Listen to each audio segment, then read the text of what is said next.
Seja bem-vindo ao Enterprise Architects Brasil. Hoje falaremos um pouquinho sobre a LGPD, a Lei Geral de Proteção a Dados do Brasil. A Lei Geral de Proteção a Dados é um projeto de marco legal para regulamentar o uso de dados pessoais no Brasil. Aprovado pelo Senado brasileiro em julho de 2018 e sancionado em agosto de 2018 através da PLC 53/2018. Ela é baseada no Regulamento Geral de Proteção de Dados da União Europeia, o GPDR, que entrou em vigor em maio deste mesmo ano. Esta PLC é formada por 10 capítulos e 65 artigos e estabelece, entre outras coisas, a criação de um órgão regulador, a Autoridade Nacional de Proteção de Dados, a ANPD. Esse item não foi sancionado, mas tende a ser encaminhado através de um projeto de lei específico e tende a ficar subordinado ao Ministério da Justiça. A prática dessa lei geral ainda tende a ser aprimorada e a jurisprudência estabelecida, por isso que se tem muita dúvida ainda de como ela vai funcionar na prática.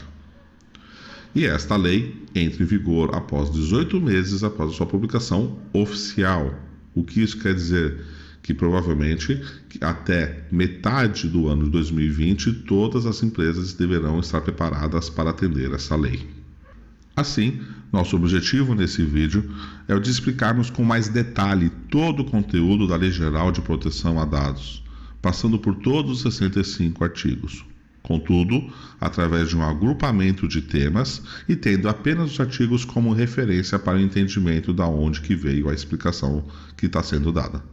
Então, até agora, colocamos o que o artigo 1 e o que o artigo 65 estabelecem, sendo que alguns artigos, como 60, 62 a 64, colocam apenas disposições gerais que não merecem maiores detalhamentos. O grande objetivo dessa lei é o de garantir a todas as pessoas a liberdade de expressão e o respeito à privacidade, tendo alguns elementos específicos para os menores de idade também. Por isso aparece um conceito diferente. O que é, afinal, um dado pessoal? Um dado pessoal é aquele cujo titular é identificável, seja esse de forma direta ou indireta. Então vamos a alguns exemplos. Nome, endereço de residência, endereço eletrônico, número de um cartão de identificação, dado de localização, endereço IP, protocolo de internet, testemunho de conexões, que são os cookies, identificador de publicidade do telefone, ou dados até obtidos por um hospital ou médico que permitam identificar uma pessoa de forma inequívoca, são considerados dados pessoais. Por exemplo, com o endereço IP, ele isoladamente não é possível você saber qual que é a pessoa, mas indiretamente você consegue localizar um computador e assim saber qual que é a pessoa que está relacionada a ele, por isso que isso é considerado um dado pessoal. Tá? Dados que não são pessoais. Um número de registro numa empresa, porque o registro de funcionários de uma empresa não é um dado público, então isso não é considerado um dado pessoal. Um endereço eletrônico de empresa, ou senão dados anônimos. E aí aparece um novo termo, um novo conceito, que é o dado anonimizado. É aquele onde o titular não é identificável. E aqui cabe também uma explicação mais detalhada. Não identificável se explica de alguma coisa que, mesmo você fazendo um processo inverso ao anonimato, você não consegue estabelecer o seu titular. Tá? Ou seja, o dado realmente não vai ter mais nenhuma relação com a pessoa, você não vai conseguir identificá-la. Ainda sobre os conceitos de dados pessoais, aparece um item como exceção. Todos os dados pessoais comunicados como públicos pelo próprio titular, ou seja, quem é o dono do dado, não será considerado na LGPD. Então, todos esses tipos de informações poderiam ser utilizados sem nenhum tipo de problema.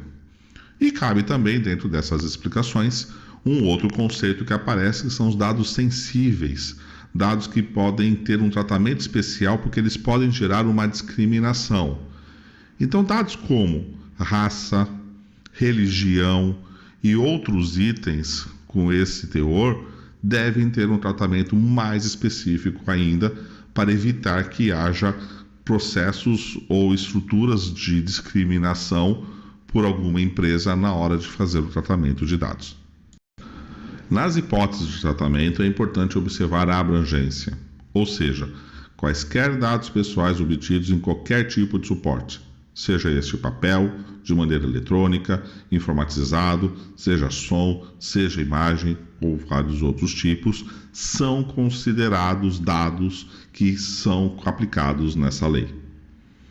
E para você fazer o uso desses itens, tem que haver um contrato de adesão entre a empresa que fará o tratamento de dados com o titular dos dados. Então, essas condições para esse fornecimento de um produto ou serviço, o titular deverá ser claramente identificado e deverá passar de maneira bem clara a aprovação para que esses dados sejam tratados. Então, a empresa tem que ter uma finalidade, uma boa-fé, uma necessidade para poder fazer esse tratamento de dados das pessoas, sendo que, no caso de menores de idade, tem que ter um responsável fazendo essa aprovação do uso para a empresa. Então, isso torna uma complexidade muito grande para as empresas de como fazer o tratamento de dados, principalmente nos dias atuais, com a quantidade de rotinas de inteligência artificial, machine learning e outros conceitos que estão aprimorando os negócios de todas as empresas.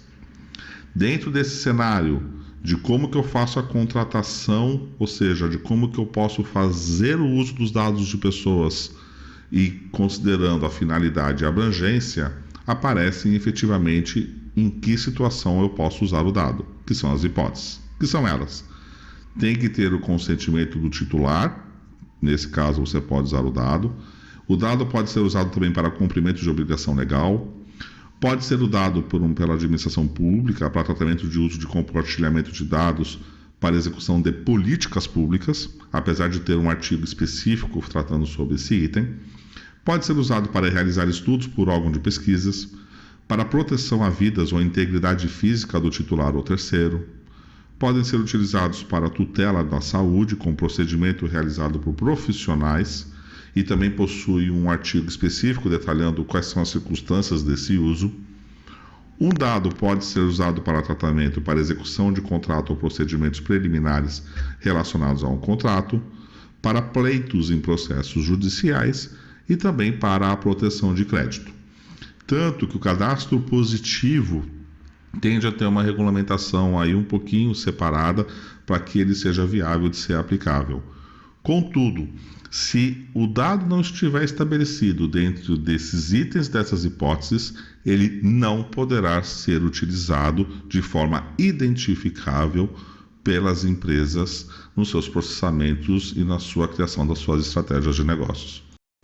Quanto às atribuições e ações, todo titular pode solicitar a uma empresa uma informação se o dado dele está sendo utilizado para algum tratamento ou estudo. E caso seja positivo, ele pode pedir acesso a esses dados, ele pode revogar o tratamento desses dados, ou ele pode fazer um processo chamado de anonimização de dados, que é tirar elementos que o identifiquem. Por isso, a empresa tem que fazer um trabalho muito grande para se adaptar, porque tudo isso tem que ser provido para o titular do dado. Ou seja, a sua finalidade tem que ser realmente legítima para o uso. A empresa só vai poder usar os dados que são realmente necessários, ela vai ter que disponibilizar essa possibilidade de revogação, e ao final do estudo de um dado, eles deverão ser eliminados. E a gestão de tudo isso que é bem complexa. Até então, as empresas estão muito acostumadas a trabalhar com segurança da informação, que é para garantir a proteção de dados de acordo com a tecnologia atual. Então, mesmo assim, nessa lei existem elementos onde obrigam as empresas a terem as melhores práticas de governança de segurança de informação do mercado para que isso seja mantido e impeça que haja vazamentos de dados para o mercado. Contudo, essa lei também vai exigir uma série de outros tratamentos que não necessariamente todas as empresas possuem, que é o estabelecimento de uma governança de dados extremamente implementada e rica. Então, dentre outras funções, o que vai ser obrigado? É obrigado a haver um responsável para essa governança. O exemplo disso seria um CDO. A lei não estabelece que tem que ser um C-Level, mas ela estabelece que alguém tem que ser responsável por tratar essa governança de dados. Então, alguns elementos importantes que essa governança de dados vai ter que fazer. Eles vão ter que ter o registro de todas as operações de tratamentos que foram feitas, os relatórios de impacto de todos esses tratamentos, a abrangência no cumprimento da lei de acordo com as práticas de governança da empresa. Tem que haver uma reparação para o titular caso esse dado seja feito de maneira indevida. E também tem que ter a aplicação de normas e boas práticas no dia a dia do uso de dados. As empresas, elas só não serão responsabilizadas em alguns casos onde ficar provado que ela não fez o tratamento de dados ou que o tratamento de dados delas não é o que gerou impacto para o titular. Contudo, tem que tomar-se muito cuidado na implementação, porque também diz na lei que o ônus da prova do tratamento ou não do dado pode ser passado para a empresa e não para o reclamante, no caso que seria o titular. A transferência e inflação estabelecida pela lei determina que o titular pode solicitar a revisão do tratamento de dados caso este afete seus interesses e não pode ser utilizado em hipótese alguma para o seu prejuízo. Esse item é extremamente complexo de se definir como se implementar. Por quê? Caso a interpretação do resultado final de uma empresa para o tratamento de dados de um titular leve ao seu prejuízo, ela não poderá ser utilizada. Agora, como determinar e controlar isso, com certeza será um dos grandes desafios da implementação dessa lei. Um item importante relacionado às empresas públicas. Toda empresa pública ou sociedade de economia mista, ela vai ser tratada como empresa privada caso ela use os dados para concorrência de seus produtos e serviços. Então, no caso de uma Petrobras ou alguma outra empresa, alguma ordem pública, caso utilize o tratamento de dados para uma questão comercial, ela também será tratada como uma empresa privada nesse caso. E ela possui algumas regras específicas de segurança, porque ela tem que garantir o controle num formato estruturado de dados para consulta futura, e ela só pode ser utilizado por órgãos públicos para uso específico. E não pode haver, em hipótese alguma, transferência de dados de um setor público para um setor privado, a não ser que isso seja aprovado pelo titular de dados ou algumas outras exceções que existem na lei. Um item também interessante agora é relacionado à NDP. A NDP ela tem como responsabilidade determinar de como que vai acontecer o compartilhamento de objeto entre as entidades, e isso pode ser até objeto de publicidade. Ela também estabelece normas e pode fazer solicitação de tratamento de dados, além de fazer alguns padrões e determinar tempos de guardas necessários dentro das instituições, garantindo a transparência de que o dado pode ser pesquisado no tempo legal necessário. A aplicação dessas normas tem que ser feita pelas empresas, e a empresa responderá por todos os danos que ela ocasionar no tratamento indevido.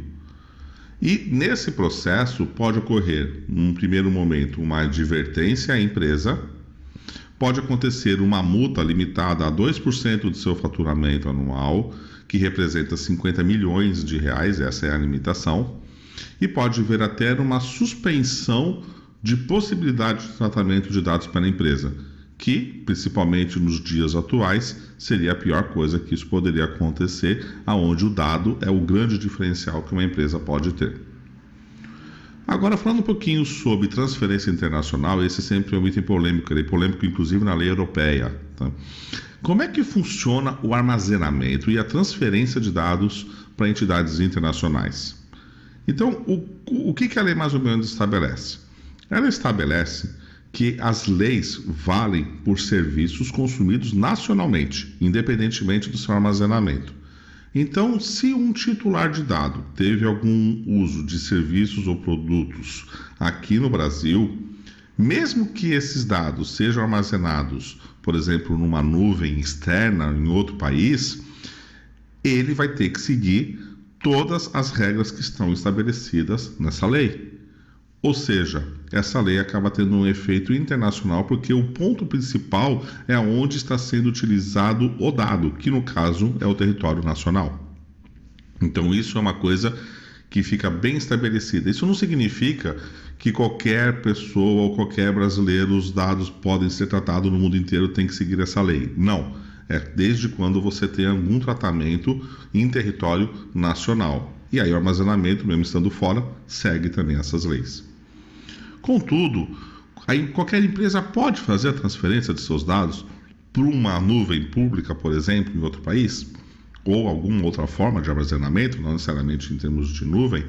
A resposta é: pode, desde que esse país tenha o mesmo grau de proteção de dados.